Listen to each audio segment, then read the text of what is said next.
Welcome back, fellow armchair generals. This is Gamer1745 here with my continuing playthrough of Hearts of Iron 3 with Black Ice. Of course, you're playing Italy, Mussolini's War. Let's speed this up. And wait a second. Here, a few things to kick in. Now, when I say Mussolini's War, I'm sort of looking at, to some degree, my perception of, and I'm not the greatest expert by any means, of Mussolini's goals and objectives. And one thing is clear that history shows us, and when I say history shows us, I think is the way things are. Like history shows us that once conquerors get conquering and they've excuse me, have not had any major setbacks, their ambitions grow and grow and grow. A good case in point would be Napoleon. Look at that when he is conquering Italy for the French Revolution. At the time, he's not yet first consul of France, or the Republic of France, or whatever. You know, he's trying to spread the French Revolution and doing this stuff. I don't think he has any even, excuse me, daydreams of trying to conquer Russia or Britain or whatever. He's just focusing in on what he's doing, and later on he gets, you know, Spain switches sides, or switches sides back again to being France's ally against Britain and such. And he, I think, you know, I'm not in his head, obviously, and I don't think there's a lot of stuff written on it, you know, any diaries that he's written or whatever, that shows that, oh, he's planning on overthrowing the Bourbon kings and putting his brother in charge of Spain. No, Spain is another great power that's his ally. It's only later when he's conquering more and then has a need to deal with a collapsing Spain, if you will, that he overthrows the Spanish monarchy and puts his brother on the side, which then turns all of Spain against him, or basically all of Spain. So when I say history shows, humanity may change, that there may be a time in which there are great conquerors that don't have setbacks. Now we can look at conquerors that conquer great things that also have setbacks, that realize that they've got a good thing, don't spoil it, shall we say. And I'm not coming up one, you know, I'm thinking maybe William the Conqueror, you know, Norman, who gets Britain, but he's not, if I remember correctly, running around trying to invade Scotland or Ireland, because I guess you say he gets England. There's, you know, the Norman conquests of England. Later, progressive, generational, later, yes, that's a difference than a single individual. There are several types of historical thought out there, but I'll put it into two basic categories, and someone can dispute this if they want. There's Marxist historical thought, and I'm trying to divorce, and a little bit on Twitter with another YouTuber on this stuff, that I'm divorcing Marxist historical thought away from Marxist political thought. So there are a lot of history professors, at least in my day, I don't know what they are today, that may totally reject communism, totally reject, you know, aggressive socialism. I'm trying to say it, you know, that there's not any socialism, but, you know, reject all of that stuff, but still believe in Marxist basic historical thought of, I'm not talking his detailed model construction, but his idea, and which has sort of become his sort of humanity is on a progression, and history is the story of humanity's progression. I'm not talking technological progression. I'm talking about cultural, sociological, yeah, maybe political, but I'm talking more as in mass cultural awareness, of politics, sort of the growth of nationalism. You go to the Middle Ages, there's no concept of nationalism within people. It just, there isn't hardly even a word for it. And a foreigner could be somebody who basically speaks your language but is foreign to you. Could be a Frenchman from another part of France. That's as much as an equal as a foreigner as an Englishman showing up. They're just all foreigners.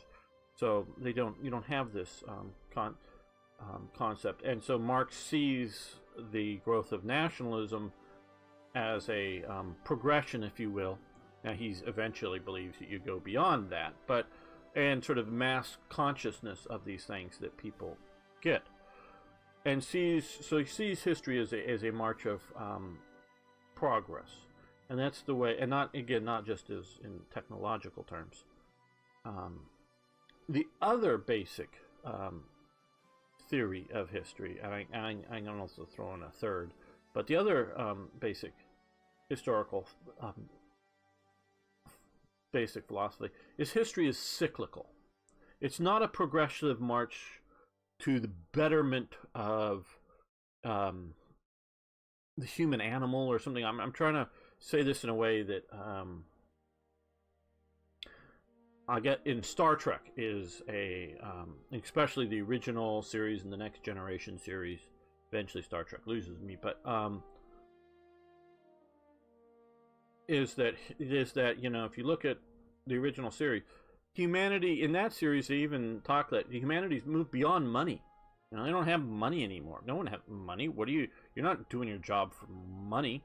And so now, of course, Roddenberry, the creator and whatever, and the scripts never really goes to explain how society works in the Federation as a whole. He sort of explores at the edges, because it's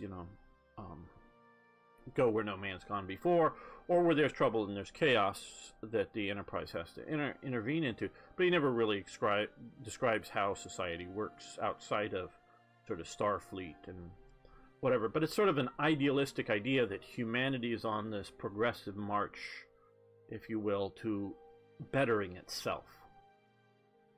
And that's his viewpoint. And Roddenberry clearly, now he also has, clearly is a proponent of that type of Marxist.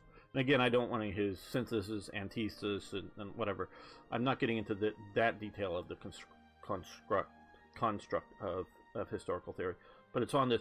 Now, this also goes back to before Marx, and I could even call it, but most of you wouldn't know it, is Whig history, and that's specifically in Britain. And I'm sorry, Marx comes out of German tradition and studies and does either writes or gets translated almost immediately into English, so we know him well. And I know Whig history. I don't know, and I've read translations of historical books, really how the thoughts in France or Italy, if they differ on it, but sort of goes back to Whig history actually. But this progressive march, and Marx totally cues in on this progressive theory and expands it and puts it out there heavily. And so Roddenberry completely buys into this, but then you can look at some of his episodes where there's a world in which everyone is primitive and people live a super long time, and they're sort of the Yangs are fighting the Calms, and they're defeating the Calms. And it turns out that they have this ancient flag that's the American flag, and they're really the Yankees, and they have this ancient document that they can hardly read anymore, and it's the U.S. Constitution. So somehow there's these parallel Earths out there, and of course they didn't recognize it because the geography wasn't Earth or whatever. But if you look at the original Star Trek, a lot of the stuff doesn't hold up if you look at it in detail of what this universe is describing. So obviously he sees there that the march of progress can stall or fail or whatever, but he's totally buying into this idea that humanity is rising to its better self or its better nature. The nature of humanity and of humans is changing and developing over time. I know I'm starting this episode out with a lecture. Sorry about it. It wasn't what I started when I started to play. So this is what I'm talking about in this Marxist viewpoint, that we're moving to better state, if you will. And I very much want to divorce this from any political philosophy on either democracy versus dictatorships, because we don't know what the Federation is. It really a benevolent dictatorship? You know, you get somebody in charge who just leaves everybody alone, and you know, or is it a democracy that they're running around voting on everything? You know, a mass democracy, or you know, we don't really know. And where other writers take it, that's different than what Roddenberry's original vision of it is. We don't know, and we also like say they have a postulate and stated in one or two of the series or that they've given up money. Now later, you get what Deep Space Nine, you get Ferengis and their gold or whatever, and so they're back to using money in that, probably because since we're humans, we can't figure out how to organize a society that doesn't have some sort of money in it, that isn't that or is in some sort of primitive barter trading system. You know, but you know, so in Roddenberry's world, we don't know whether it's, you know, what kind of private ownership, even if you don't have money, do you have, or whatnot. We don't know.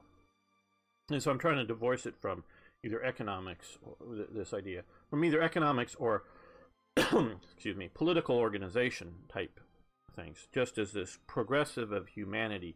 And you often see the uber enlightened or whatever types that are you know, just in a state of energy, you know, have no corporal bodies, so that, you know, obviously, so they have no needs for food or no needs for a home, so they have no needs for a job, and they may be able to multiply themselves or maybe not, and so they sort of exist in this realm of thought, and that is sort of like the eventual goal of beings will develop into this pure realm of thought. And yes, this did influence me, because I watched this growing up, and this is this sort of progression that, and coming out of Marxist historical thought, believes that mankind is on. I subscribe to the other one, or at least another big theory, is it's cyclical. Things happen in cycles. It is entirely cyclical. And is that humanity will organize itself, or a group of humanity will organize itself up into a rather efficient, rather settled state, deal with the problems on its edges and spread out, and then in essence get too comfortable with itself and collapse. Basically, it's if you will, sort of the story of Rome, but we can look at other things in that, you know, it's a city-state, and this does sort of get into tying into this series. It's this city-state of Rome that is conquered by the Etruscans, puts a foreign king on top of it because it's a monarchy. It overthrows this monarchy, and Rome did have a monarchy, its own monarchy, prior to the Etruscan monarchy being put on top of it. Overthrows its monarchy, and then monarchy becomes the worst possible thing, because the last monarchy they had was both a monarchy and a foreign monarchy. Overthrows this monarchy to set up a stable system. They set up a republic, and the educated class, shall we say, in Rome at the time, was well aware of the previous various Greek thoughts, including Aristotle, Plato, Socrates, but some of them I think are entirely lost to us. Some of them I don't have good memory, that have been, you know, there's references to other thinkers and writers and books that just name a book and an author, and we have no idea what was really in that book or the author. So they sort of know that, you know, in the various, what they called constitutions, or is translated into English as constitutions, of the different city-states, you know, which has various democracies and tyrannies and monarchies and aristocracies. And so they sort of know all of this because they're very much been trading and dealing with the Greek world. And the Etruscans have their own sort of system, and so they form a republic. Because I think partially they don't have a clear, concise person of, oh, who is the monarch, or who is the monarch's family, or whatever. There isn't just one leader, because it's sort of over the rape of the Sabine women and killing off the rapists, and some of this stuff is clearly myth, but I think there's real fact behind all of this stuff. And so there isn't one uber leader who gets to be the monarch, or there isn't a traditional person that's sitting around who gets to be the monarch. So they form a republic. And then, of course, they're continuing to conflict with the Etruscans, now today up here in Tuscany. The Etruscans and Etruscan world becomes Tuscany in modern-day Italy. But they're continuing conflict with them, as well as other city-states and cultures in the Italian peninsula. And they do... Etruscan culture is different than other Italian peninsula cultures, different than Roman, though Roman's influenced by, and I'm sorry I'm getting into the weeds and all this, but it is to some degree a cultural grouping. There are Greek colonies, famously down here in Syracuse, Syracusa, and there are other, that have, there's even Greek colonies out here, I believe, at this time, that have a very different culture than Rome or Italian culture, but it's sort of a cultural grouping. So it grows into this big republic. And it does so not because it wants to conquer, but because it has trouble with its neighbors. And then, well, we've had 3 wars with you so far, so now that we won this 3rd war, we're just going to keep all of your land. Oh, and you get to become Roman, too. We're not stealing it from you so much as we're forcing you to be part of us. And so it's sort of this passive-aggressive expansion. Well, that grows up, the Republic gets big, gets sort of, because of crises, it can't function as a republic, so it nominates an imperator to sort of deal with stuff, and then it gets a dictator, temporarily. Oh, we're gonna live by your dictates and not by the laws that are written on the wall. That's where they wrote the laws. They put them up on the wall so everybody could read them. And we're going to live by the dictator to get us through this national crisis. Now, sometimes this national crisis is Hannibal marching all over Italy, burning and destroying towns, and they've destroyed several Roman armies that are made up, which makes Rome very different than most of the nations around here, in that the Roman army originally was made up of the citizenry as opposed to sort of an elite warrior class. So that normally if you defeated enough of the enemy's elite warrior class, the enemy, including maybe killing 80-90% of them or something, the populace, the farmers, the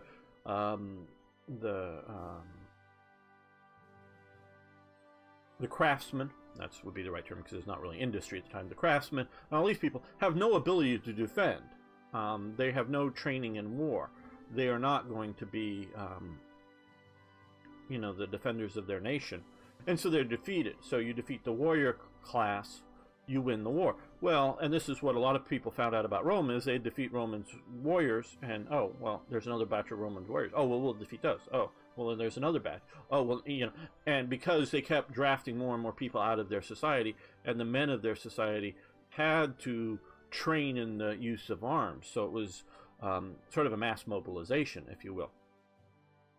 And so at times, getting these dictators is literally the only thing that saves Rome. It's not like oh, they made a bad decision in having a dictator. It was like, well, either a dictator or we go bye-bye. Now, of course, do too many dictators, then the dictator and starts out to be the dictator and then retires at the end of the crisis, because he's there really only to defend Rome. And sure, his tribe, because there's different tribes in sort of within Roman society, his tribe and his allies certainly benefit from it, but they want to go back to the, you know, the previous status. And so you get the imperial system, and it gets too big, and you get the Roman Empire. And then they get super comfortable. They're the greatest things on the earth. Now we can compare them to, and I recently saw about a 20-minute YouTube episode about what the Chinese knew about, including misconceptions about Rome at some point. Sort of in short, they sent an ambassador to go to the Roman Empire. They understood that you needed to sail to the Roman Empire. He gets to somewhere in here, Caucasus or whatever, in here, and then starts asking around, and through bad translation, to be sailed to Rome, and gets told several things, and some of it really wrong, but they're basically wanting to sail him. Oh, okay, you want to sail to Rome, so you got to sail around here to get to the Roman Empire, and oh, that's going to take a long time. Where when really he's 40 days, you know, camel ride or march or whatever to the Roman Empire. So he thinks it's going to take a year or more to get there, or whatever, you know, or it could be if the weather's bad. If the weather's good, it's going to be 3 months or something to sail there. So he decides to go home, not realizing that, you know, he's almost there. You know, having come up from over here, he's almost there, but the Chinese had a misunderstanding. They thought they got to the edge of the Parthian Empire and then had to sail to Rome. They didn't actually realize that there was a land connection. But so, you know, Rome gets within its spheres. It's the superpower of anything that it contacts, and it gets comfortable with its society. And because it's comfortable with its society, it's able to sort of flourish, but then things happen and it collapses. And then we get in, you know, the Dark Ages and all this types of stuff. And I see history, whether you can look at, this is how history flows. It goes in these cycles, and I could go into more of it in some very interesting historical lectures, I'm sure. And this is how I see history, is that it's big and little cycles, and sometimes the little cycles could be played out on, you know, the, if you will, Albanian, national, and you know, whatever, historical, regional, whatever region, and focus in on its sort of cycles and its history and look into that kind of stuff. Or you can look at, you know, global or major areas, cycles and other things. And I see history as cyclical, and I don't see the basic nature of man changing. I just don't see it. I see that when you have society break down, and then a few generations after society has broken down, that you no longer have almost anyone who can, like, read and write. You have people, sometimes they can read and write, and sometimes they can't, informing the people what they think they need to know. And so you get these viewpoints, like you see, which I just know better than other things, but you know, other regions. If you get things like in the Middle Ages of Europe, with the sort of Christianity and the dogma of that, and views based out of that. And I'm not criticizing the religion. I'm looking that there's sort of a monolithic, almost said monolithic works, yeah, monolithic viewpoint of society and nature, sort of through the Christian lens, and that is what is good, and so it's very much focused on that. And then society gets more and more stable, more and more settled down, and you again now through the printing press, but obviously even before you had the printing press, because you can look at most people in ancient Rome did not read books. That doesn't mean most people, because we have lots of letters written, that most people didn't have some ability to read, like read a street sign or a tavern sign, or this is where somebody puts out a sign that says baker or whatever, some basic identifying, sounding out letters, if you will.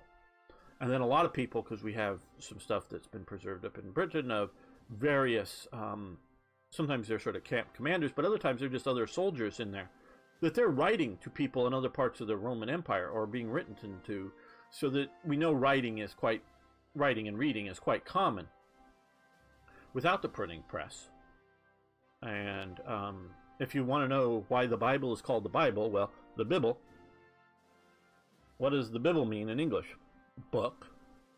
It was just the book, because, hey, this town has a book, and it's this book, and we all have this book, because this is the book, because they didn't have any other books, because this is the book.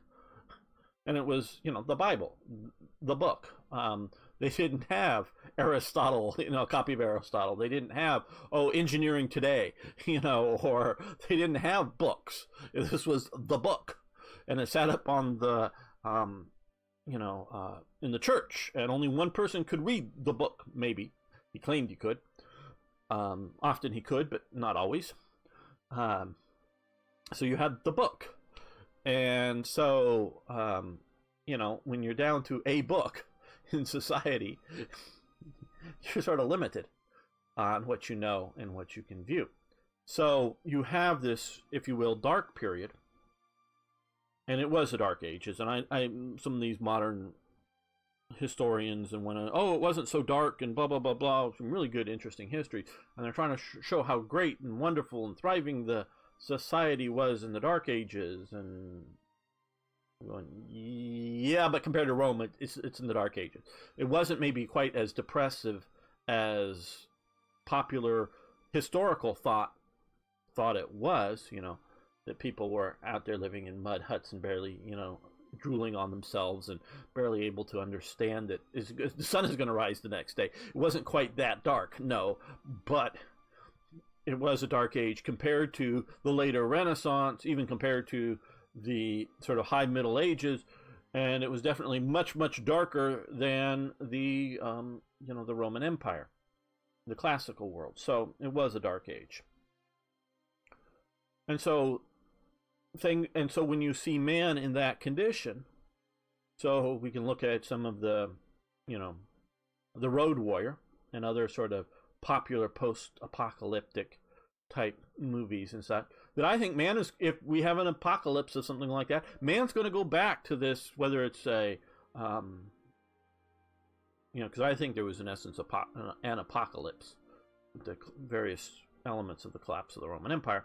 That man's going to go back to just, feed myself, kill anybody who threatens me, that kind of primitivism very easily in just a few generations. This sort of our values, our ideas will just disappear in just 2 or 3 generations if this happens. And it doesn't necessarily have to be worldwide. It can just be continental wide, and it'll just slip back into darkness. And so this is, like I say, cycle. I guess I will throw out a third version of historical thought is, it's just the past. Just the story of the past. This story does not tell a story of progression, nor does it tell a story of predictable or identifiable cycles. That's just us putting constructs, putting models that we either want to have, or because we feel we need to have models on things that we're overlaying and trying to see patterns in history, and then that there is no pattern in history. It's just simply the past, and we study it because we want to, because it has some value to us, and it's just purely the past. And it only just at whatever elements of the past are affecting us today, they just affect us today. Why am I speaking English? Because I come from an English-speaking country, kind of thing. You know, I didn't just wasn't born and decided at the age of 1 or 2 to start speaking a random language. I spoke the language that was taught to me, and so I, you know, without any historical context, I sort of have influences from the past. Simply, it's how I was taught and raised, and so that's I would say maybe a third viewpoint of history, but that is mostly ignored because it's not useful. Okay, yeah, so you're studying the past. You now know a lot more about Niccolo Machiavelli, or you know a lot more about Aristotle, or you know more about... So, oh, well, I get to write books on it and be a history professor. So, does it give us any lessons for it? No, it just talks about him. It has no relation to what happens today, because it's too far in the past. So, it's a useless theory of history. Maybe the true theory of history, but it doesn't have a use for us today. So that's historical thought, and get back is in the idea that as conquerors grow, they get bigger and bigger ambitions. And so I think this will be in the future as it was in the past. And that gets back to this. I'm sorry, that was a long lecture, wasn't it? Hopefully it was interesting. And with Mussolini, what does Mussolini want to do and say he wants to do? He wants to build a new Roman Empire. I think we're going to title this episode The New Roman Empire, and when I'm done with this lecture, so it'll be a special episode, and people can know to skip it if they wish to. Because I've gotten at least one good feedback on why people watch YouTube games, and why you watch mine is very helpful, but why you watch any games, and one of the things is to really... the one viewer, to really want to watch a game. And as he says, other than just maybe check out a game and see if he would like to play it, he needs to own the game and play the game. Now, that's completely understandable, and it's very good to know. Because, so if I bring in some other games, he's not, I mean, other than presumably, no, let's click, you know, gamer has, you know, a new series out of a different game, let's click on it to see if it's something I want to play. And once he determines whether he wants to buy the game or not buy the game or whatever, he's not going to keep watching the series, maybe. And that's fine. Watch what you want. That's the beauty of YouTube. Watch what you want to watch. So if you see, you know, if you're uninterested, whether it's in one of my series or some other YouTube, you know, channel stuff, there's all kinds of stuff. Watch what's best for you. And so, but that good feedback is really helpful to me. And so if anybody else wants to do with that, give more feedback on the previous episodes, or, you know, where talk about, ask for it, or here, why you watch, that's really helpful to me. But, so, and we're on them as we go on, but I don't know how far. Supposedly in the next day or two, we're going to get the new version of Black Ice, though mods got to be updated, things got to be updated, so this series will go on for some time, but don't know how far we'll get in this series before I'm doing Germany again. So Mussolini wants to rebuild his Roman Empire. Now, of course, Rome ruled, well, at one point, right across here, this is a little too wide, actually, because Glasgow sort of comes up in here a little bit more, a little too wide, but there is, what is it, Antonine's Wall up here. Hadrian's Wall is, well, very sort of straight across this here, somewhere.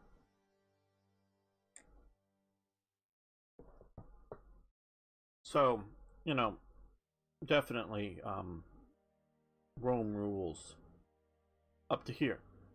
Does Mussolini ever envision ruling Britain? I don't think so. Or, you know, England, or however you want to call it at different stages. No, I don't think he does ever really envision in any of his even semi-realistic daydreams. He's not envisioning that. I don't think so. Now, of course, he takes Abyssinia, Ethiopia, whatever you want to call it, sort of name change at different times, which was never controlled by the Roman Empire. And of course, Somalia never was. There, I think there was a Roman outpost here, and I think maybe a little north in here there was a sea-based port. It was sort of an Egyptian trading through Rome, somewhere here, up and down the Red Sea. But that's about as far as Rome ever gets. So he's not even here in Eritrea, and obviously he's inherited Somalia and Eritrea and takes Ethiopia. So he is not fanatically or ideologically or something trying to precisely recreate the Roman Empire. But he wants an Roman Empire. That is clear. So what does he realistically want? And I'm sure it changes over time. From 1922 to 1936, he is an ally of France and Britain. Does he think, as an ally of France and Britain, he can get, you know, French North Africa or Egypt? Probably not. He probably understands that that would be a conflict there. And probably he doesn't see, and again I say probably because I've not read it. I'm not, oh God, I never completed reading Mein Kampf for Hitler. I got, I don't know, two-thirds of the way through it many years ago. And I was reading other things, and then but it's really sort of hard to read. It's not well written. It's not any work of genius. It's just a lot of rambling stuff. Sort of like the way I talk, but I had to read it and whatever. But,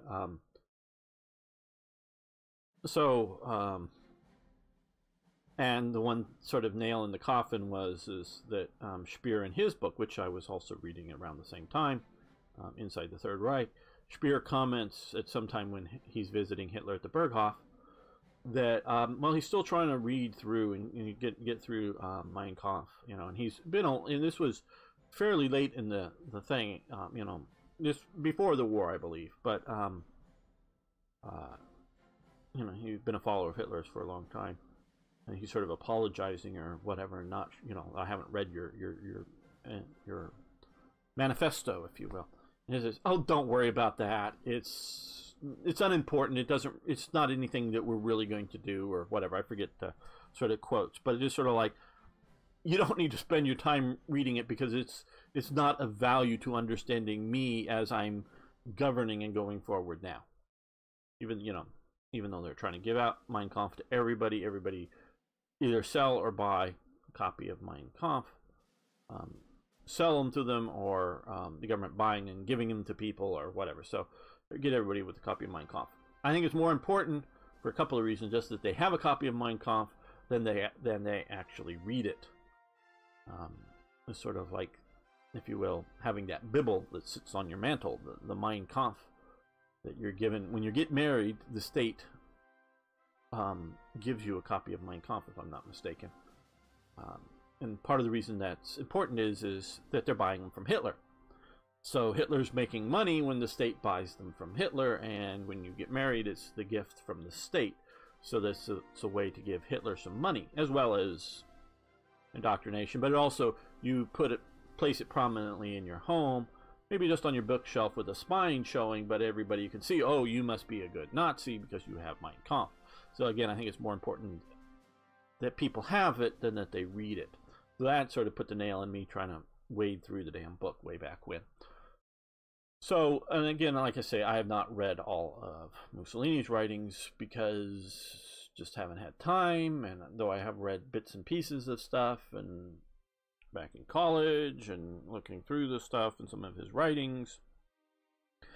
And of course, he's also influenced by other fascist writers too, and thinkers, and I know he talks to them and reads articles and stuff. So the first part, he's very much an ally of France and Britain. But there are nations out there, and if you note that we talked about earlier in 36, he's forming the Three Powers Pact with Austria and Hungary.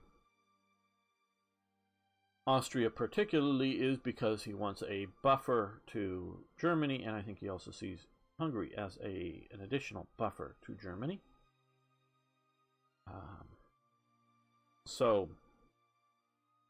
he wants that, but he doesn't go into any deep allying states with Yugoslavia. That is, I believe, is key. He does do some trade deals and some trade pacts or whatever, but no defensive. So he wants to gobble up some of this territory. I don't know how much he's looking into Bulgaria. I don't know whether Romania. Roman. Yeah. New Roman Empire. Maybe he's looking to here. I really think a lot of it he's looking this way.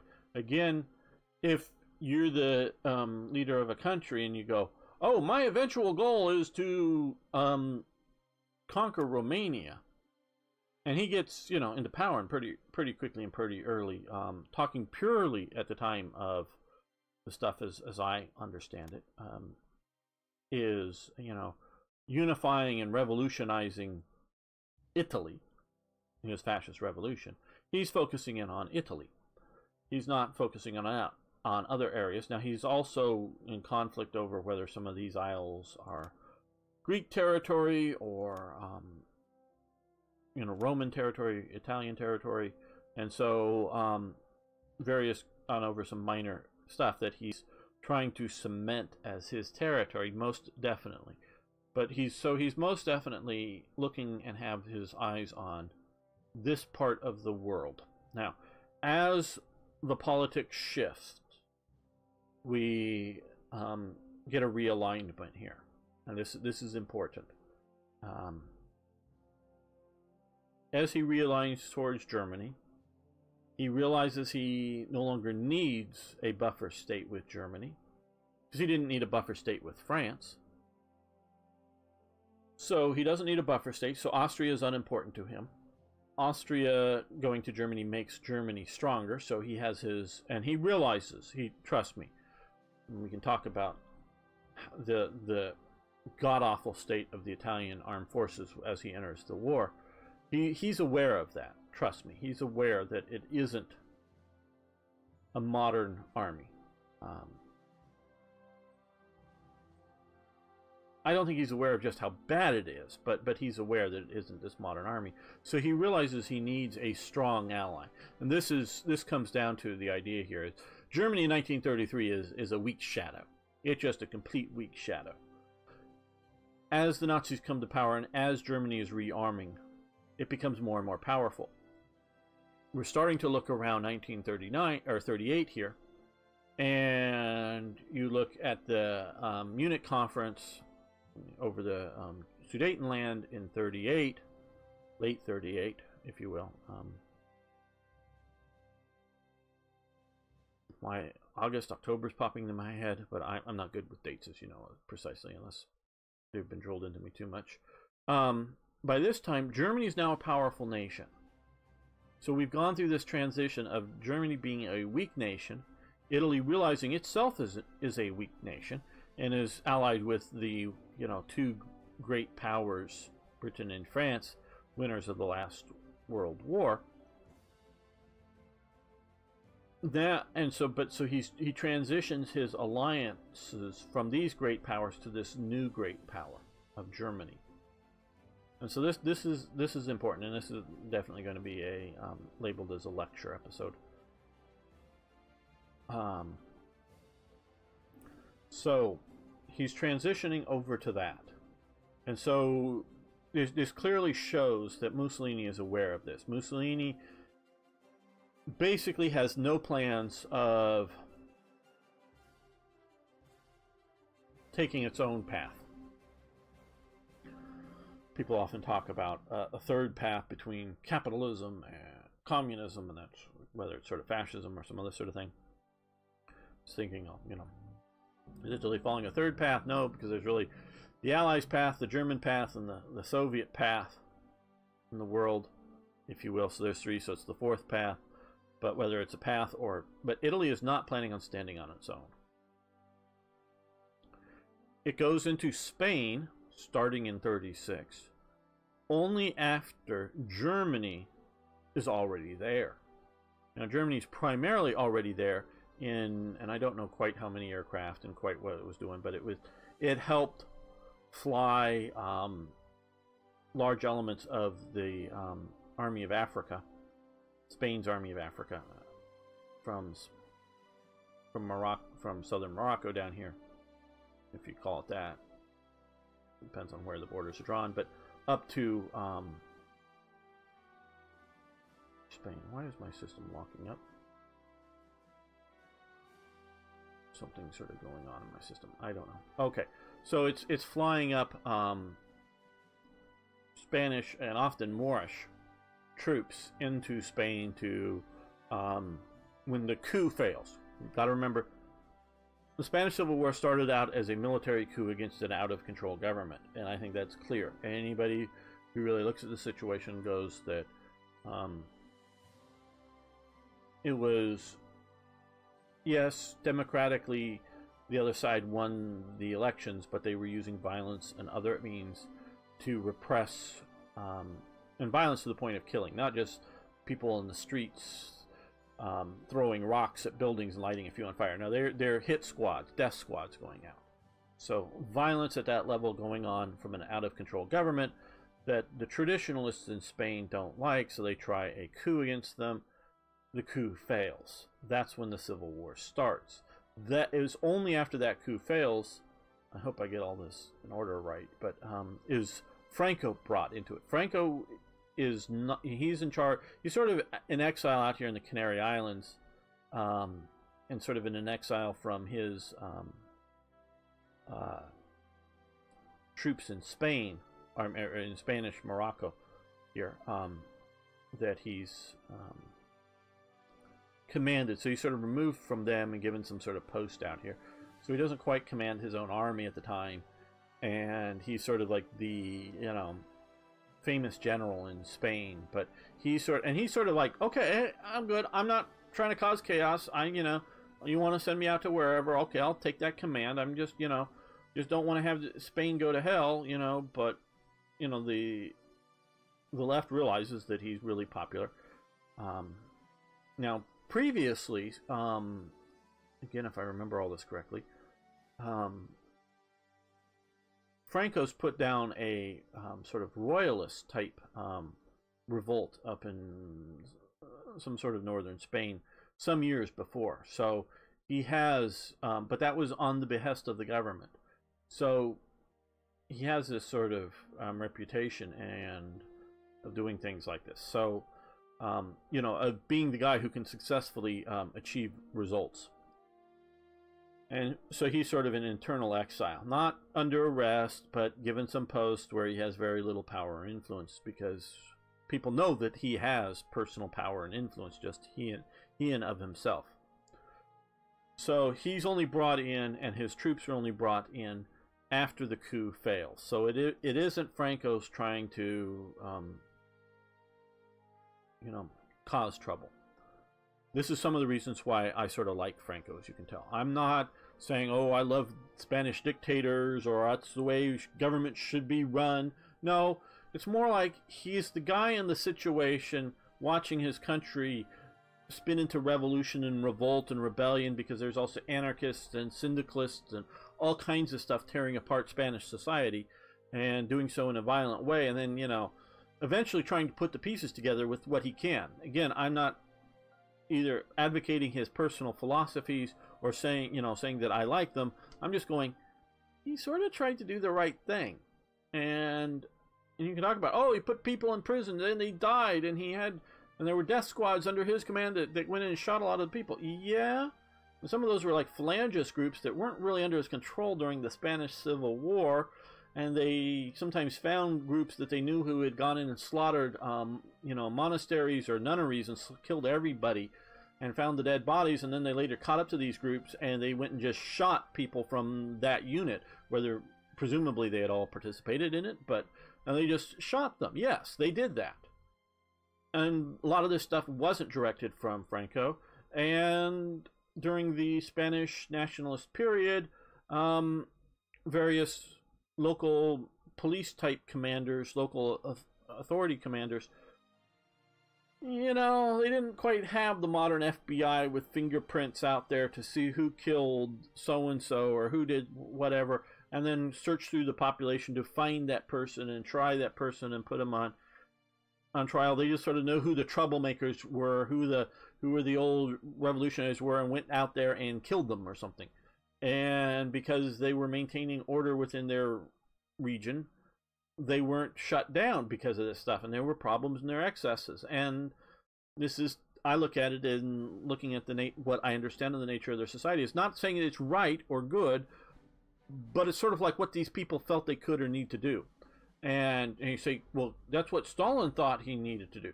Okay, there's a difference between killing 20 people and killing 20 million people. Obviously, both those numbers are exaggerated on either side, but you get my point. So that's sort of why I you know, and I also very much admire Franco for keeping Spain out of World War II. I mean, just for that, I sort of admire him, okay? So, you know, to a point, I sort of admire Tito for sort of keeping Yugoslavia out of the Warsaw Pact and out of Stalinistic Soviet domination, and that they were sort of able to try to walk a, you know, semi-independent path for Yugoslavia. Still, there are socialists and, of course, communists, and I don't like those people at all. But he was able, for, you know, and that's sort of like him for his achievement of that. Not that I think, again, he's a good guy, you know, that I want running my country. I don't want Franco running my country either. So I hope you understand sort of the viewpoint that I'm putting on Franco. But so Mussolini only comes in after Germany's, the tacit approval of supporting the nationalists. Would they have come in without Germany? Maybe, but I don't know that. I think the nationalist revolt would have been put down very rapidly without German support, early support. Now, Germany never came in militarily and supported to the level that Italy does, and it sort of takes a while for even Germany's actual active military fighting support to get in. On the ground, the army, my understanding is it sort of maxes out at about 300 troops at any one time for Germany. And there are definitely German troops in combat, in some sort of mechanized mobile battalion or whatever. I don't know quite the proportion between Germans and Spain, but they're theoretically there only as trainers and advisors. But they sort of get mixed up in the combat too. But it's only, again, about 300 men. Now, it's getting into the low thousands at any one time for the Luftwaffe, because you have not only pilots, you have ground crews, you have trainers, you have logistical support people, so that there is active in low thousands at any one time. I don't quite know numbers, and there's maybe numbers out there, I just don't know them off the top of my head. And so there's a lot more Luftwaffe personnel, but again, most of those personnel are not directly active in combat, meaning that they may be loading the bombs onto the aircraft, but they're not flying the aircraft. So there's very few Germans, and they're all wearing pseudo-Spanish uniforms, and without German, you know, markings on them, and the planes don't have German markings on them. So if they get shot down, whether killed but in their uniform, or with their papers on them, or captured, there's very, very few to show that there's very much German involvement. You can, oh, well, these were just spirited volunteers that left Luftwaffe service to go fight in Spain for idealistic reasons, when in actuality they're active Luftwaffe pilots. So it's, you know, the nationalists never really have any setbacks major enough that the Republicans are capturing any air bases or whatever in which Germans are serving on of any number. So Germany very much keeps its fingerprints off of Spain as much as it can. There is also a very small naval contingent training, working with, supporting the nationalist navy. A lot of the navy goes over to the Republicans, if I understand correctly, but a little bit of it goes to the nationalists. Now, there is also, just to sort of put an end cap on Germany's involvement in Spain, there is also an international blockade of Spain that is supposed to keep out arm shipments to the combatants, so that there are like French and English ships patrolling, trying to capture or just dissuade ships from going into port carrying arms. So if you're showing up carrying grain to feed the starving people of Spain, great, but if you're carrying machine guns to kill the people of Spain, no. Now, of course, we know that the Soviet Union sends in lots of military supplies, some volunteer slash NKVD agents and those kinds of things. I don't know that any of the active blockades are stopping any of the Soviet shipments. But also on this blockade are Kriegsmarine units that are supposedly keeping out arms. Now, I, off the top of my head, don't know where, if they were specifically only off of Republican shores or if they were off of nationalist shores as well, going around. I do know one time, is it the Deutschland? One of them gets bombed and about like 7 or 8 Germans are killed on board by a Republican plane. But these are there supposedly as international peacekeeping elements, and they weren't there doing like shore bombardments or anything like that. So that there's a great Kriegsmarine exercises going on that are supposed to be suppressing arms going into Spain, which is different than the Kriegsmarine elements that are going there to train and support the nationalists. So there is German Navy involvement in the blockade as part of the international blockading element. Which, of course, as you find, it's, everybody who, knew anything about it knew that the Germans were also in there bombing cities. And you got, bombing of Guernica up in this area here, painting by Picasso, so, of German bombers, bombing Guernica. So everybody knows that the Germans are there, and they're also part of the peacekeeping, if you will, or whatever, mission. So it's sort of craziness. So Italy is shifting and using Spain better than it used Eritrea, or Ethiopia, I should say, invasion, to train up its army and some of its generals. Because it does about 3 divisions actively fighting in Spain. And they were wearing Italian army uniforms with Italian army insignia on them. They weren't trying to say that these were Spanish volunteers for the nationalist cause. These were just Italian army interventions into the Spanish Civil War. They're the only nation that does so in such an open and blatant nature. So this is Mussolini being an opportunist. Now, does he envision fascist Italy taking nationalist Spain? I don't think so. Again, what he might envision at any point in his life of what 100 years or 200 years from now this new Roman Empire may grow into, that's immaterial to this point, because he very well may have seen that he's planting the seeds to a new Roman Empire. I'm talking about just in sort of Mussolini's lifetime in vision. So I don't see him grabbing up any of Spain. So he has, his sort of Balkans, if you will, expansionist platform. But like I say, this shifts with his alliance with Germany.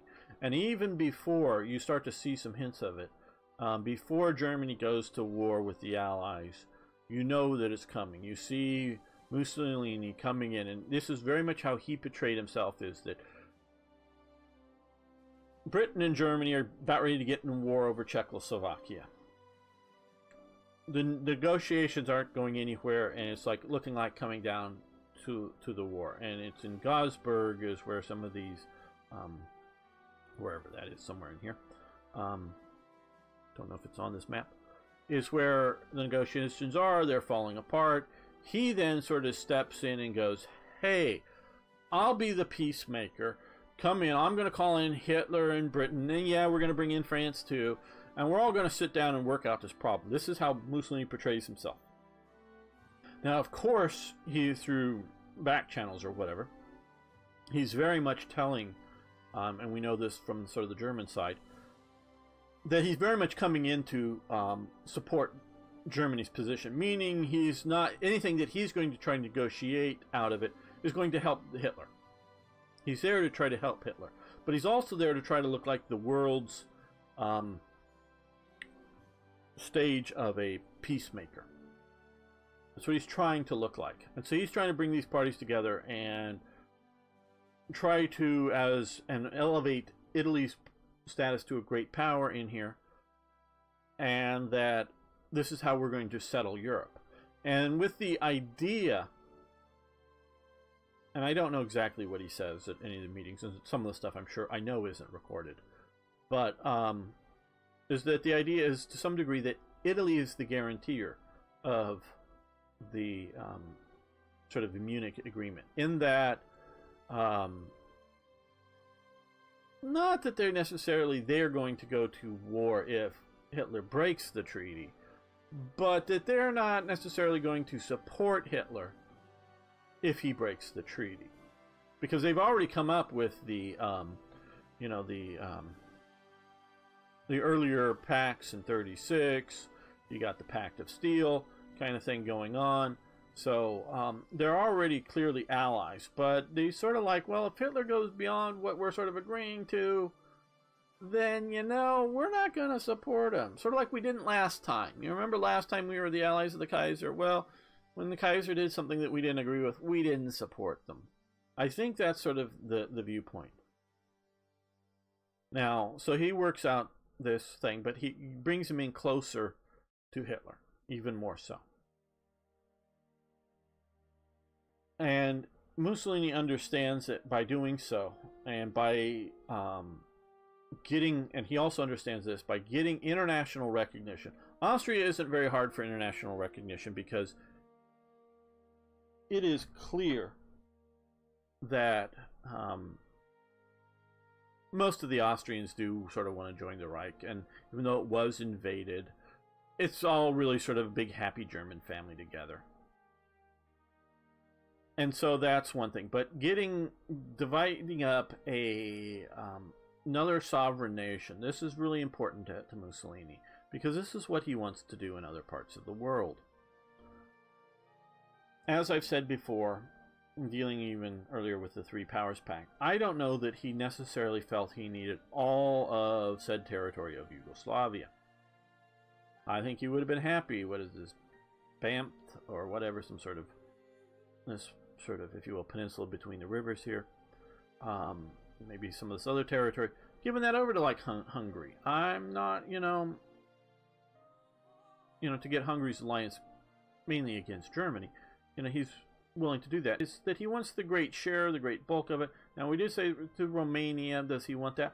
I don't know if he, if he's planning on invading Romania, but he definitely is looking to move in this direction. And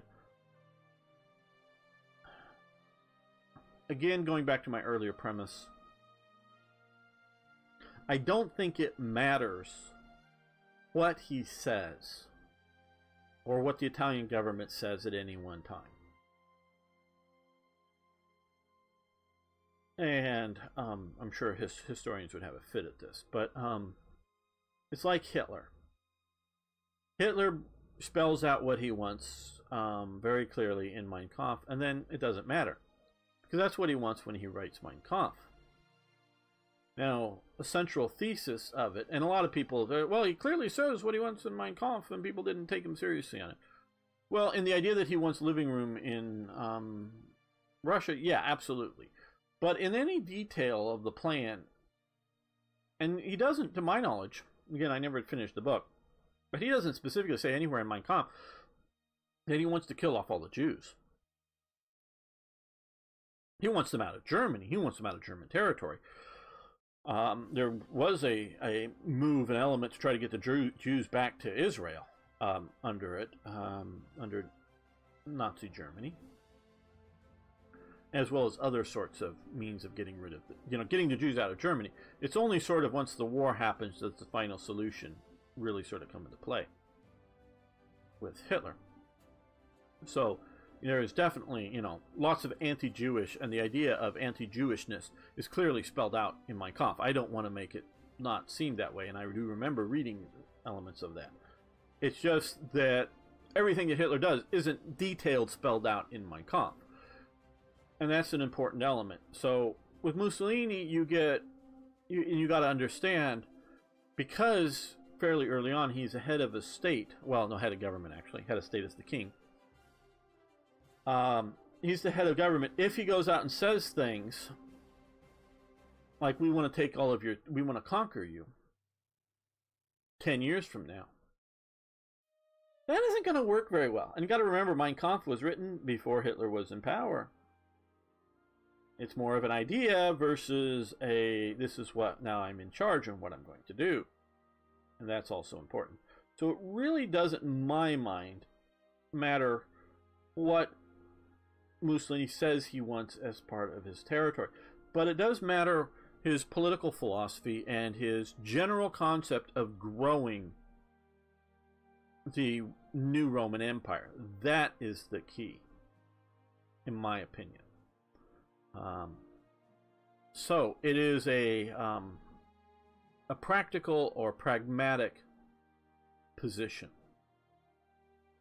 In my understanding, there is nowhere in it that he has a Jerusalem that he must conquer or return to. There is no next year in Jerusalem. There is no, oh, we must get back Constantinople. That isn't in his, any of this stuff. There is no, oh, we will never be complete until we have Athens. There isn't any, specific we must haves in his philosophy. It is all what we can get when we can get it. And so it gets back to what I thought was just going to be a minute or two when I started this episode, is that as the situation changes, as he's looking with the German alliance, and as war becomes, and I'm sure that Hitler talked to him like he talked to other people, he at some point realizes that there's going to be war between Germany and France and Britain. That becomes clear. We know fairly early on with the Horseback memorandum and some of the other stuff that I'm not good on the detail, but he's telling the Kriegsmarine and Raider, it's going to be 42 before the war, don't worry, we'll have time to build the ships. This is back like in, again, 38, 39.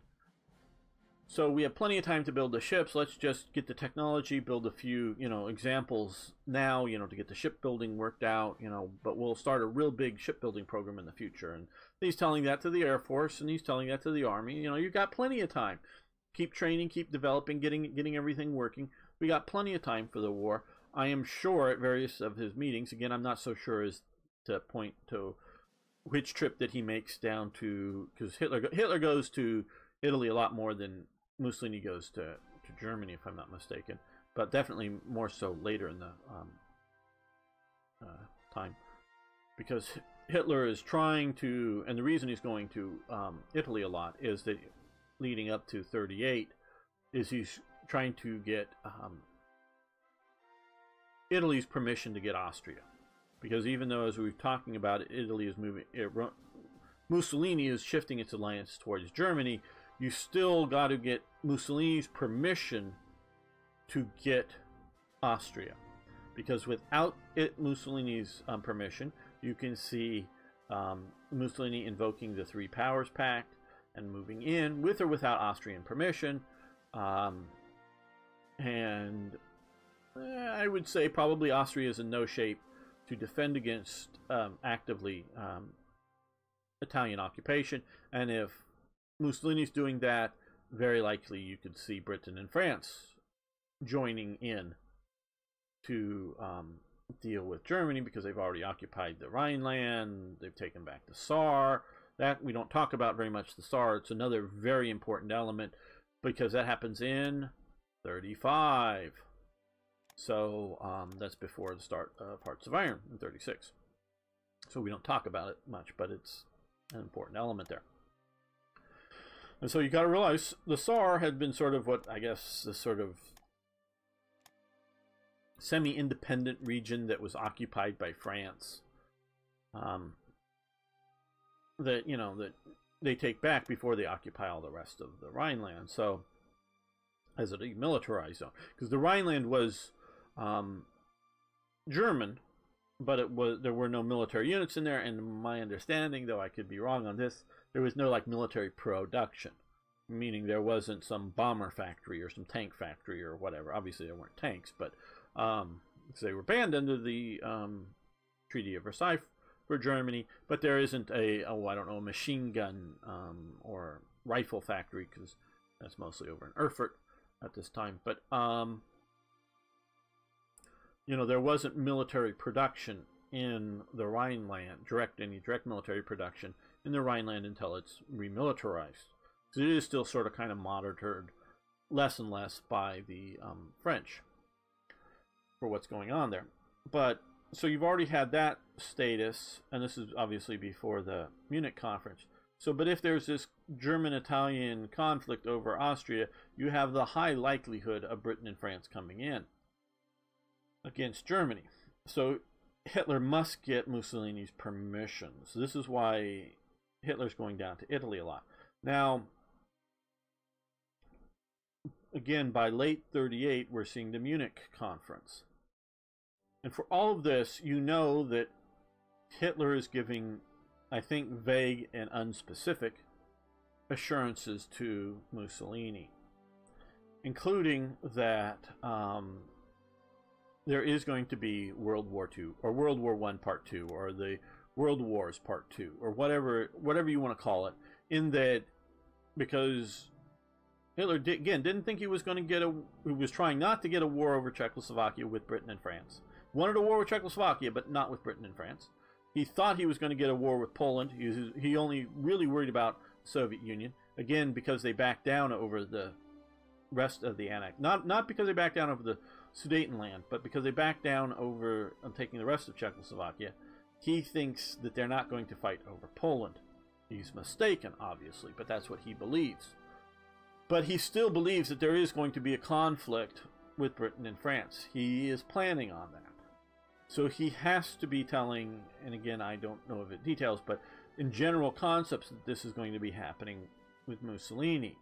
Mussolini is still tying himself to Germany. But that doesn't mean that Mussolini is promising that he, signing any sort of pact. He is signing an anti-Comintern pact. He is signing a defense sort of pact. Of course, he can renege on, which they did. Again, they did in World War I. But he's not necessarily signing an aggressive pact against Britain and France. But we all know that Mussolini is an opportunist, so he is now seeing the opportunity to grow his empire at the expense of France and Britain, because they are going to presumably lose the war this time. Because you don't go in at this point and decide to support the side that is going to lose the war. So, and which I do believe is why Mussolini stays out of the war until he starts to see the success of the panzers coming across France and realizing that Germany is going to win. It isn't going to be a stalemate. So then he jumps into the war because he realizes that Germany is actually going to win. So he goes in. And Mussolini's right. Hitler wins the war against France. He's clearly right. Hitler wins the war against France. He's not right in that Britain gets a new ally of America, and Hitler's stupid enough while he's still at war with Britain goes to war with the Soviet Union to create a third major combatant in the conflict. So, and of course Hitler does not consult with Mussolini on this. So Hitler, again gets back to my conquerors expand with success, think they can keep expanding out just because they have success. So Mussolini is now starting to look at the expense of France, and I do understand. And culturally, these lands in here are not well defined.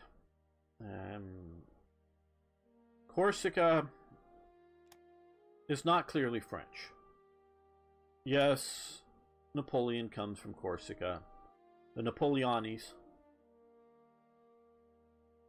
are, I would say, my understanding is as much Italian culturally background as they are French. A lot of the people in here are, shall we say, rather mixed between Italian and French culture. There is a move sort of at the end of the French monarchy, at the beginning of the Napoleonic move, actually fairly seriously locally, and it's more rebuffed by the English, to have Corsica taken over by Britain as a colony status type island situation. And there's some sort of hope locally for that, to protect them from others, because I think, especially with certain intellectual types, Britain's known for ruling, I've talked about this before, ruling its possessions wisely, or at least more wisely than others. Not always the most wise. These people rejected them, of course. And this was after the Americans had gotten their independence. But, so that they're looking at this. And at this time, you also have to remember, when we're talking about Corsica, there was no Italy. There was city-states, there was Bourbon states, there was actually on some of these little islands, I don't think it was Elba, I think it was one of these other little islands out here, there were 3 political powers on one small island.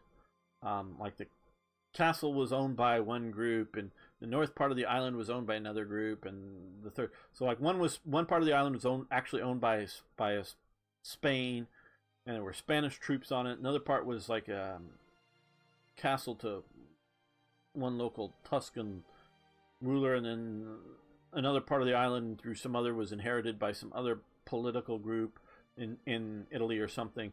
So that, this one little island is carved up by and by like Spanish troops. There's like, I don't know, 100 or something, but so there's direct rule in parts of this by Spain. There's the Kingdom of the Two Sicilies down here, Kingdom of Naples, however you want to say it, is a Bourbon monarchy that looks more to Spain than it did to France, but is a pseudo, or is a client state of the Spanish monarchy. But there's also direct rule Spanish territory in here. There's direct rule Austrian territory and Austrian client state. So this is all a big, mess would be a good term for it. And so that they're, to sort of get themselves independent of France, they thought Britain would be a key, or at least a few of the leaders did. Now, of course, within this society, if you know about Corsicans and their vendettas, this is a divided society and along various lines, and I can't even go into really describe all the feuding stuff because I just don't know, but I do know there's factionalism in here, and I may be very much only looking at the faction that was wanting this, and there may be other factions who are vehemently against it, and I think that's part of the reason why Britain sort of turns it down. I think also another part of the reason why Britain turns it down is Britain realizes these are Catholics. Britain's not Catholic. Britain at this time is chauvinistically, using a later French term, but chauvinistically Protestant. And their rule and their Catholic situation, as we can see in Ireland, is not the best. And they realize this. And if they were to get Corsica in, what's the status going to be? It's one thing if you're was it Minorca? Not Mallorca, but Minorca here, I believe, is a British colony for a while. And they're ruling over Catholics, but it's a fairly small population, and there's a British garrison, and, the people are, pretty fine with it, because, hey, the British, they're not bothering us too much. They're not putting too heavy taxes on us locally, and we're just sort of okay, and they're letting us have our Catholic religion. But they have almost no say in what goes on in the greater political sense, and meaning they have absolutely no voice in Parliament. They have no ability to petition Parliament. They're basically, the Greater British Empire is ruled without their consent. Whether there's a local mayor, I presume there's an appointed British governor whose mandate, I'm sure, is let's not have problems with the locals. And this is also during this period is why Corsica knows about some of this stuff. So Britain's ruling this island here mainly to have a good naval base. They're also, of course, which even smaller local population. It's about evenly mixed between locals and British imports out here in Gibraltar. So Britain is trying to pick up a few of these sort of outposts. Earlier they had Tangiers, much earlier now, but they had Tangiers as a British colony, given over to them because of a marriage, a Spanish princess. It was turned over. Didn't work out well. Mostly it didn't work out well because of the Muslim conflict and any sort of conflict with the Spanish locals. So Britain has this tradition and shows that it can do it reasonably well, Tangiers aside. But these are sort of small and inconsequential as in population and base. So are they going to send down a British governor who's going to rule, and they're going to sort of, or are these people going to want to send a member to Parliament, or or whatever, and are at the time, at least as army officers, you were banned from being a Catholic. Now that, as the Napoleonic Wars go on, sometimes Catholics are sort of allowed to go to church and, oh, go to a Protestant church, and yeah, I'm Protestant. We all know you're still Catholic. Yeah. But you went to the Protestant church. You claim to be Protestant.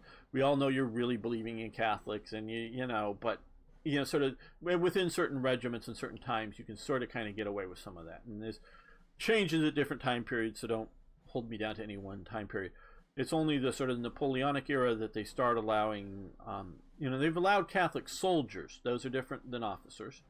And those Catholic soldiers can only serve in certain units. Again, as manpower needs for fighting, large wars on the continent. The regulations might not be relaxed so much as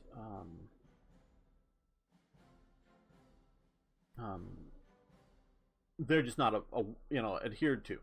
They're just, well, you can't be, we don't care. We didn't ask who these recruits were. We just put them all down as Protestant. We all know that they're Catholic Irish, but we just called them what we wanted to do to recruit them, kind of things. And so, and this changes over time, of course, with Britain. So there's various reasons. So Sardinia and both of these islands sort of have different traditions than mainland Italy, but there's a lot. So there's a lot of should Corsica be Italian or should it be French? And there's a lot of sort of, to use sort of a modern paradox term, border gore going on in these sort of regions. So it is, the mountains sort of become the de facto because it's defendable, but in Provence, this sort of region, it's not so clear. So Mussolini, I believe, and this is what we're looking at eventually, I think wants to gain this parts of France. Whether it's really on, what is it? This isn't the Rhone, is it? Or is this the Rhone? I don't know. Whatever this river, whether it's really based on this river or just sort of other sorts of territory ambitions, sort of wants to gather up some of this. I don't think he's really envisioning, just like Hitler really is not envisioning German continuous rule of Paris and France.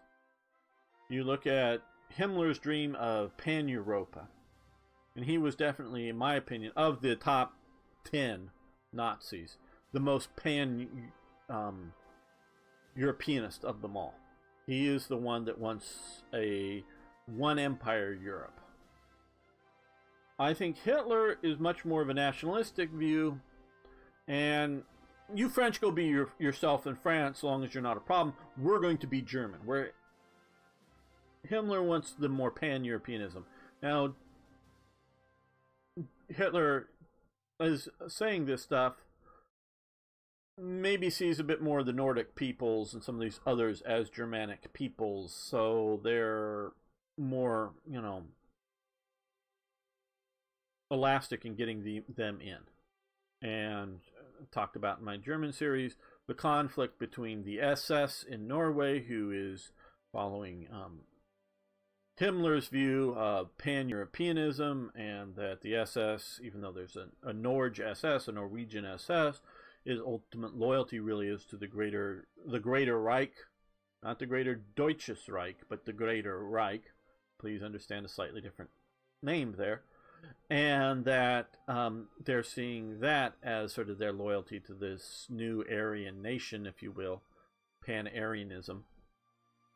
Conflict between that and Quisling's vehement, ultra-nationalistic Norwegianism. I don't know whether that Norwegianism expands into Greater Scandinavia or not. I just don't know. But he was very much wanting his party and his nation to be independent, allied with the new National Socialist, which comes down to the race elements. But he saw his as another Aryan nation, but as an independent Aryan nation. And yeah, National Socialism for Germans in Germany, National Socialism for Norwegians in Norway. And I really see Quisling buying, again, from what I understand of him, more of a National Socialist than as a fascist. Now, maybe he was more of a fascist, I don't know. But his National Socialism was for National Socialism for Norway, still very much based on race, and it's of another, if you will, race of Aryans different than the German National Socialists. So there's this conflict ongoing, and it goes on until the very end in Norway. And so this is Himmler's view. But even with Himmler's view of pan-Europeanism, Germans are the guys at the top, but that doesn't mean that these other peoples, you know, Dutch or Flemings or even Wallonians or other sort of Europeans, but maybe not, and somewhat Aryans, but they're never going to achieve the Aryan Superman status. But these French people are going to be part of this, and they're going to be part of the system, but be a part of it in the sense that they're governing themselves within the system as much as other regions of Germany are governing themselves within the system. But Hitler doesn't see it this way, and I don't think he ever sees it this way. So he can conquer Paris, but he doesn't want to attempt to own Paris in a permanent sense. He wants to, and I think this is very clear with Hitler, is that, yay, guys, France, you know, calm down. We're in charge now, and we're going to have troops here because we're fighting Britain. But don't become too resistancy, because you're going to get to do your own thing here in a while. You're not going to be able to have a Maginot Line. You're not going to be able to have a super huge army, and you may, you know, have a limited amount of tanks and aircraft, and so you're not a threat to us. But you can still be France, and you can, you know, as long as you're not going communist or something wacky like that, you can sort of do your own thing, as long as you don't get out of hand. But, you know, be yourself. I'm not saying it can't even necessarily be democratic, because if you're, you know, unable to conquer Germany or, you know, pose a military threat, who, you know, and you're not part of a great international plot to defeat Germany, then you can sort of do your own thing. And Hitler's very good with this. Hitler's fine with that idea, and he's very much trying to sell that to the French people as, we're here now, but we won't be here tomorrow. Whenever that tomorrow someday is, we'll be out of here. So don't cause us trouble. We're not trying to take it over. Oh, we're taking back Alsace-Lorraine territory, and maybe a little bit extra. Your borders are changing. You know, Luxembourg is fully integrated into the Reich. They're now Germans. Where the Belgian border was going to end up, I don't know. But France was still going to exist. And I think this is a similar sentiment that Mussolini has. Mussolini may be thinking in terms of Europe or Universalis type things, that in the fullness of time, the Latin peoples in generations to come are going to reform this Roman Empire, which includes France, Spain, Portugal, because they're all Latins, and they're all going to form this. He very much may see that in the fullness of time. but not in the time scale of his life and this war. That's, again, my views on this. And man, this is going to be a long episode. I'm going to wrap it up here shortly. So I think he's looking at getting bits of southern France because of reasons, you know, like we've talked about. Picking up some, you know, these islands. Picking up North African territories. And I'm sure Tunisia is high on his list just because it's sort of in this sort of, I don't know if you want to call it a triangle or square or node here in central there. And he's also looking at taking Egypt away from Britain. And part of the reason I'm sure that he thinks he can get this is that it's Egypt. It's, you know, as sort of earlier in this game, it's independent, theoretically. Britain owns the Suez Canal, sort of in conjunction with France a bit. I'm not quite exactly sure that's that. Basically, it owns the Suez Canal, but it doesn't own Egypt. Anglo-Egyptian Sudan, because it is jointly owned and obviously not controlled at this time completely, but Khartoum and the major things are controlled by British and Egyptian troops, with a lot of most of the governmental class, the clerks. A lot of them are Egyptian clerks, so it's a sort of Egyptian governed in consultation with the British. So it's sort of a joint. They're jointly ruling this other country of Sudan. So it's very much acknowledged that Egypt is its own country. It's just got to accept that the Suez is British and not to be a threat because of earlier things, and it's going to go more and more towards independence. Well, because Britain has this status and that it isn't theirs, they're just sort of helping Egypt. Mussolini starts looking like this can be ours. So he's looking at that Britain's being pushed out of a colony situation, he's going to take it. I found a magazine cover during the Ethiopian War from Turkey.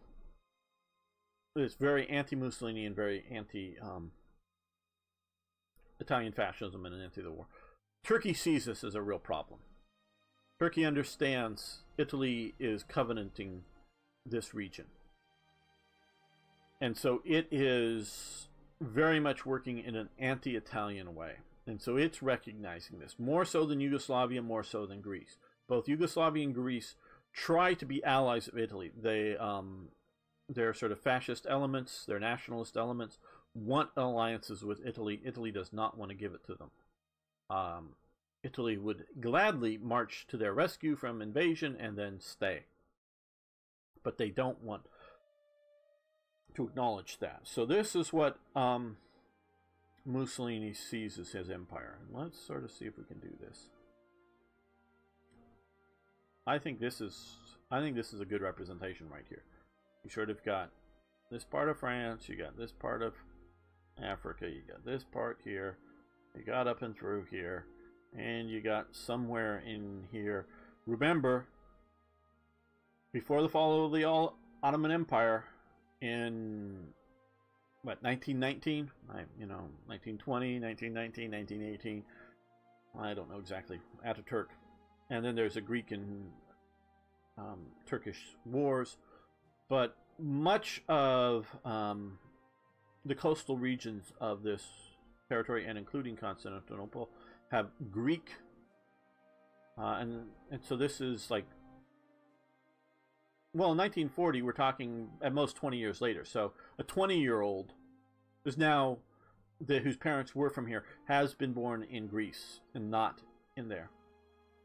But a 25-year-old was a 5-year-old when he left. And a 35 or 40-year-old was, 15 or 20 years old when he left his home in Asia Minor, in the pan-culturalistic Ottoman Empire, in which he was a second-class citizen but still a Christian. And there are also remnants of the old Venetian Empire, Rhodes, and whatever that, some of these other little islands. Diocletian, I think it's, but there's several other things. That some of these here are remnants, and was why Italy picks them back up, are remnants of the Venetian Empire, including this is a remnant of, I'm blanking on the name of that island, is, and I know it, is a remnant of the Venetian Empire. Venice had a colony outside of Constantinople for a while. And so there's Italian cultural remnants that Mussolini sees that he wants to get back, as well as the Greeks are part of the greater Roman Empire, and he wants to reconquer the territory. Is he going to take Ankara as a permanent, not just because we have to defeat the enemy, take it? I don't know. But again, what did I say? Conquerors who don't have limitations put on them keep expanding beyond their appetite can hold. Their appetites become greater than they can deal with. But so he's looking at that. Now, of course, he's also got territory down here, but that really doesn't matter. So that's sort of what we're looking at. So we're going to end this episode. This has been almost 2 hours, a really long special episode. Those of you who made it through, thanks so much. Post your comments, and I've been asked, and we're still going to talk maybe a little bit more if we get there, specifically about some of the dealings with, getting Albania and King Zog and what he's doing with Yugoslavia and what he's doing with Greece. But this was just the general overall, and so this is sort of somewhat pictured. It's more of a Central and Eastern Mediterranean empire is what I think he's thinking in his sort of lifetime. I don't think he's thinking this, Spain, Portugal, France, owning all of that. So, see you next time for actual gameplay, Hearts of Iron.